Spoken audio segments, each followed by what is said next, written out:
মা, তোমাদের ছাদে রোদ পড়ে গো? তাহলে একটু কালকে বড়ি দিতাম। হ্যাঁ, 7টার মধ্যেই রোদ চলে আসে। ও, তাহলে একটু ছাদ থেকে ঘুরে আসি। আচ্ছা, ছাদ তো পাশেই আছে দেখলাম, তাহলে কালকে 7টার মধ্যে আমি চলে আসবো, মানে ঠিক আছে? ঠিক আছে। বেলা তো অনেক হলো, ছাদের গাছগুলো আজকে জল দেওয়া হয়নি। যাই, এবারে ফুলগুলোও তুলে নিয়ে আসি, নাহলে ওগুলোও নেতিয়ে যাচ্ছে।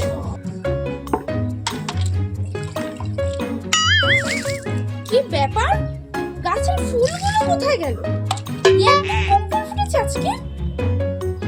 গোলাপ গাছটা যে দুটো করে রেখে গেলাম কালকে, আধ ফোঁটা একটু ঠাকুরকে দেবো বলে রেখে গেলাম। তার মানে কি পুতুলির মা? ওই পুতুলির মা তার মানে ভোরবেলায় উঠে সবার বাড়ি ফুল চুরি করে বেড়ায়। ফ্ল্যাশব্যাক। এদের ছাদে তো বেশ ভালোই ও বাবা, এদের ছাদে এত ফুল ফুটেছে।